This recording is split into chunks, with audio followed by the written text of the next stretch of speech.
I'm going to very quickly give an update on our financial performance last year, and then Jackie will talk about development. And when it comes to setting the financial performance, there are only 4 areas that we have to look at. The first is the external economic environment. And it's been pretty tough, hasn't it? We look at where inflation has been well over 6%. Look at where interest rates have got up to 5%. When you're a company spending $1 billion a year, and when you have a loan book of $5.5 billion, that matters to L&Q. It hits us quite hard. So it was good to see stabilisation in the economy, and we hope that continues. The second area is our corporate plan. So you've heard from colleagues, you've heard from David. We're spending $3 billion on maintenance on our homes over the next 10 years or so, and we have started that journey. So we've put a lot more money into investment in our homes and our services. We've got to make sure we carry on doing that. The third area is our development pipeline. That's what Jackie's here to talk about. We have 20,000 plots in L&Q right now that need to be built, and we are in the middle of a housing crisis. Lots of people need something to call a home. So we've got to think about how do we build that pipeline. And then finally, and the most important, is our stakeholders. We must maintain the confidence of our key stakeholders. That's our residents, it's our board, it's our regulator, it's our $5.5 billion of banks and investors, it's our credit agencies, it's our accountants, our auditors. We need to maintain all of their confidence. So that's the challenge that we have. So let's look at the numbers for last year. And don't worry, there's no PowerPoint presentations and graphs and boring stuff. This is straight from the mouth. Last year, our turnover was 1.1 billion. So how good is that? Off that turnover, though, something like 720 million came from our homes, from rents and service charges. So what did we do with that 720 million? Well, something like 350 million was spent on maintenance on our homes. That's twice what it was 2 or 3 years ago. So that's what we spent, half of that rent and service charges on our homes. We spend 100 million on servicing our homes. And we spend about 70, 80 million on management, on our call centres, the housing management staff, the central functions, me, us lot, Fiona, all of us, the rest of L&Q. That then leaves about 220 million spare cash from our rents and service charges. But our interest bill on the 5.5 billion was exactly 220 million. So net of all of that, we've spent every penny from the rents that we generated. Now, investors don't like that, nor do our regulator, nor do our banks, because they expect us to make a surplus, so that if there were risks that materialized, or at some point we need to repay debt, you've got to make a surplus. And we have to make a surplus. So last year, we did make a surplus of around 120 million extra from selling properties which were either outside our geography or some void properties. And of course, staircasing. This is when shared ownership customers staircase to 100%. So that's pretty much on our core business. But separately, we spent 700 million on development, but that we fund entirely separate to the rent roll. So development gets funded from sales, from grant that we get from government, and some debt that we invest into development. So the 3,000 homes that we completed, the 20,000 pipeline, was all pretty much self-financed. So what does that mean going forward for us? Well, we want to continue making sure that we're investing in our existing homes. And as David said, that's 3 billion over the next 10 years or so. A lot of investment going into maintenance. What we need to do, therefore, is 3 things. Firstly, we cannot rely on sales to make sure that we meet our investors' expectations. So we will look at ways of not doing that in the future. Doesn't mean to say we won't sell properties if they're not in our geography, or if it's not the right property, we may choose to sell it. People will still staircase, but we don't want to be reliant on sales. And that means, it can only mean one thing: we need to reduce debt. So that's what we're doing in L&Q. We have a 5.5 billion loan book. We are looking to bring that down. And the way we will bring it down is by bringing in equity or private investors into some parts of our business. So PRS, for example, our market rent vehicle subsidiary, they sit upstairs on the 5th floor. That's worth $1 billion. If we sell it for $1 billion, then that enables us to reduce our loans by that same amount. And that's what we will be doing. Also on development, we've got 2 billion invested in development. We'll be looking at other investors to come in and help us build and finish that development pipeline. So that's a quick summary off everything that you'll see in the financial statements. They are going to be produced in September. So forget buying John Grisham and all those other books, James Patterson, rubbish. Financial statements, 150 pages. Make sure you read them when it gets published in September. Now, Jackie, over to you on development. Thank you. Hi everyone, I'm Jackie. I'm going to talk to you just very briefly about our development programme. For those of you, I'm sure many of you know, but development and sales, what we do is we secure, we build and we let or hand over new homes for L&Q. So last year, I'm just going to give you some figures, some very quick figures from last year. So last year we started 813 new homes. So that's roughly about 12 every working day and about 2 every working hour. So that's what we did last year. In terms of what we completed, much bigger number, 2,955 homes. So we were able to house 2,955 households last year. That is a huge number. It's 12 every working day. So we also had 7,780 viewings for properties that we sell either through shared ownership or privately. And again, that it works out at about 4 every working hour. We were showing someone a new home that they could potentially move into. 85% of our new homes customers are satisfied with the quality of our homes. We always look to improve. We want to improve on that number, but 85% of them were happy to be moving into an L&Q home. Building new homes is not only essential for our social purpose, it's not only integral to our social purpose, it's also important for society. If you look across the country in the UK, there are 309,000 people who are homeless. 140,000 of those people are children. In London, 1 in 23 children are living in temporary accommodation. So we know that it's really important that we invest in our stock, but we need to balance that with being able to provide for customers today and our customers in future. And so that's why we build new homes. But obviously, Waqar's mentioned, there's a lot of pressure, there's a lot of it's a difficult time. It's a difficult time for L&Q in terms of our financial pressures. For the housing sector, it is a difficult time. So there is not the same capacity within the housing sector to build in the ways that we have in the past. And we are one of the biggest providers across the housing association sector of new homes. But we've seen that we have to reduce that and find other ways to bring capacity in. Just to drive home again, lastly, the importance of why we need to be building homes. So we provide shared ownership homes. That is for first-time buyers or for movers, for shared ownership movers as well. It's really important that we do that. Obviously, we work within London and the Northwest, and prices can vary. But on average, we provide homes to households that are of £50,000 and below. So 2 people on the average, just below the average wage.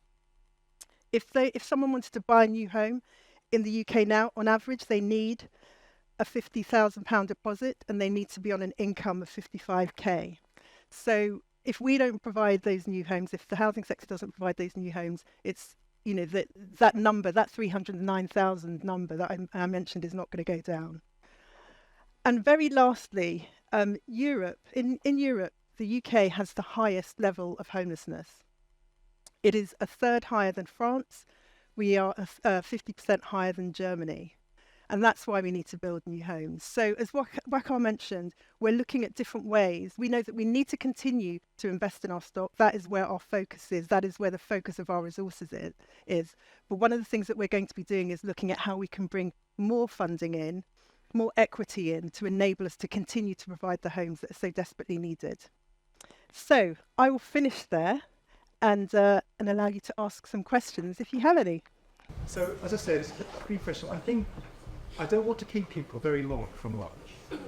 So I'm going to try and take about 3 to 4 questions. So I've got a hand up straight away over here and over there, and one at the end. So I've got 4. 1, 2, 3, 4. Yeah. So I'll do it that way. So, I'll take 2 at a time, and then. Okay, so you said that you're building more housing, and most of these housing, the housing that they're building, they tend to be shared ownership. Most of these families that are in temporary accommodations, they can't afford share ownership. And as a housing association, you were supposed to be helping people on the, I think, the social housing website, but you've turned your focus away from those people. What housing are you building for people that need housing, that cannot afford shared ownership? Okay. That they need social housing. Yeah. So the first question on what percentage of, or how what we're doing for social rent and affordable rent. Yeah. Well, I've got one more from over here. Susan. I just wanted to ask as a sort of a more general question and a report, and for us as well. What would you like the forthcoming Labour government to do for the social housing sector? They could tell us right to our end of. Great question. Two big questions to start with. What are we doing about socially rented properties, and what would be our asks for a potential incoming Labour government for social housing? Really thought-provoking stuff. Thank you. Yeah. Okay, can I just say, firstly, on the mix of social housing, we build more social rent properties than what planning requires us to do. So last year, and in the years gone, we've been building 70% social housing, as opposed to what a house builder would have done, which is around 35%.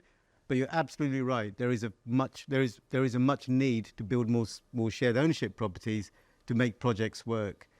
What we are going to do going forward is look at funding shared ownership differently. We will get other investors to put money into shared ownership so that we can put our resources, all of it, into social rent. And that's a journey that we're going to take over the next few years. I'm sure Jackie will come in on that point. And just on the ask of any future government, whoever it might be, in a month's time, when it comes to building more homes, the one thing you need is money. You can talk about planning, we can talk about land, we can talk about skill sets in construction, but without money, homes won't be built. And within the government, whether they say they have money or not, there is the opportunity to look at some of the funding that they already have put out there and how they can divert that more towards our cause. So, for example, Help to Buy, the government are sitting on 25 billion. Sell it, give it to us, we can build more homes. They have something called a government guarantee scheme worth 28 billion. They've only used 4 billion of it. Again, put it towards us, we can make use of it. And then the other thing we need them not to do is damage the confidence of our investors. And that they can only do that by continuing with the rent formula that we've asked for at least the next 10 years. So those would be our 3 big asks. Do you want to respond to that? Yeah, just on the homes that we delivered last year, 60% of those were rented products. So that ranges from social rent to London affordable rent, to affordable rent, and to London living rent. And obviously what we want to do is deliver as much genuinely affordable housing as possible. But we do have to make difficult choices as an organisation and as a housing sector, because we can decide to build the most affordable homes that we can, and the number will be lower, or we look at what is the right balance that we need to achieve to enable us to provide a range of affordable housing 10 years. And so those are the choices that we're constantly facing.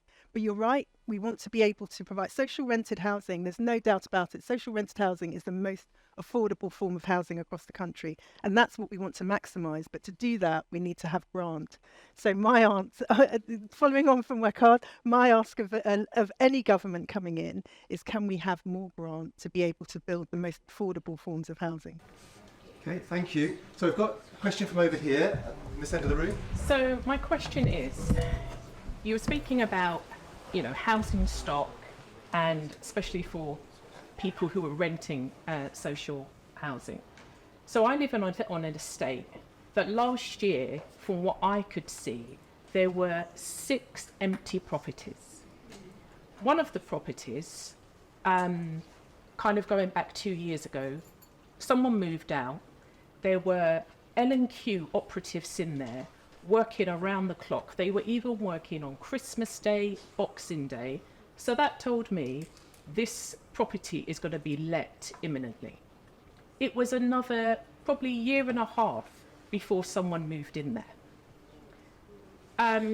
As I said, last year, kind of on my block, there were 5 empty properties. Operatives were in there, making them good. They were left, one of them was left for at least 2 years. A whole village of squatters moved in. And, you know, everyone needs a roof over their head. And if people can see that there are empty properties, it's no wonder that squatters moved in. It was another 2 months before the squatters were evicted. And now at least 5 of the properties have now been let to people who were on the housing list for years and years and years. So my question is, why is L&Q allowing empty properties to remain empty for years? My neighbour died in 2021. He died in hospital. Yeah, his home was in a bad state of repair. People came in to repair it. It was left another 1.5 years before anyone moved in. It's ridiculous. As you're saying, there are so many homeless people. Why is this? So I'm going to go to Waqar really for that one, because it's about boys. Look, you're absolutely right. And one of the KPIs that we do look at is empty stock in L&Q. Since COVID, we did see a disruption in our supply chain, specifically around maintenance. And we have seen, as a result of some contractors not performing or us not having enough contractors, the number of empty properties that we had did rise, both in new build. No, I'm not. I'm just saying there was an issue there. However, it is a KPI. We do recognise it. We do need to improve and reduce the number of empty properties. And there is it's an absolute priority, a task force working on that. Also, separate to that, there are some properties that require just a lot more work than necessary. And sometimes we have to think about what our strategy is for that individual unit, which could be disposal. But if it's a property in lettable condition, we should be letting those properties a lot faster. We haven't performed on that KPI. I'm not using COVID as an excuse, but post-COVID, fact was we didn't have enough people in the maintenance supply chain to work on our void properties. We had the same with PRS. We had half of our PRS stock was pretty much empty straight after COVID. Today, there's hardly any empty properties. So we are making progress in that area. But it's a really good point, and it's right at the top of our list of one of our priorities. There should be no empty units in L&Q, no empty homes in L&Q. Thank you. There was just one last question. I'll see if there's a hand here. Yeah. Concerned about the selling of assets, which obviously I understand you need in order to rebalance and leave the money somewhere else. But how are you making that decision? Because is it because particularly for an estate it's too expensive to maintain and you decide get better of it? How are those decisions made? Because it affects residents tremendously.